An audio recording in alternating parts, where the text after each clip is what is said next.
7/12 कोरा, अटी आणि शर्ती काहीच नाही।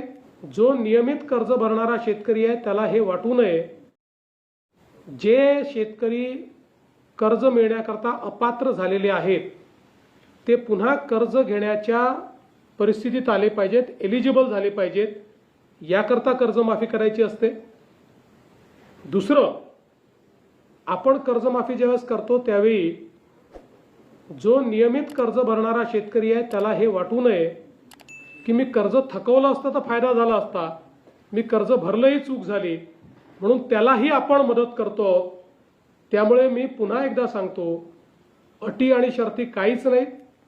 ज्या काही अटी आपल्याला पाहायला मिळत आहेत त्या उलट UPA सरकारच्या ज्या काही कर्जमाफी आहेत त्यापेक्षा चांगल्या अटी आहेत, सोप्या आहेत। आणि एकच यामध्ये आम्ही प्रयत्न करतो की बँकिंग सिस्टीम आपली जी आहे त्याच्यावर अनिष्ट परिणाम होणार नाही, अशा प्रकारचा प्रयत्न आम्ही करतो आहोत। तेवढाच एक प्रयत्न याच्यामध्ये आहे।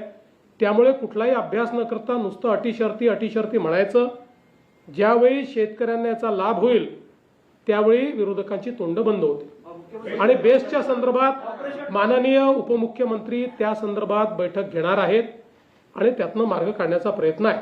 पण हा इल्लीगल स्ट्राईक आहे, त्यामुळे जरी इल्लीगल असला तरी शेवटी आपल्याला लोकांना त्या ठिकाणी फायदा झाला पाहिजे, लोकांना त्रास कमी झाला पाहिजे, या दृष्टीने या संदर्भात बैठक होणार आहे।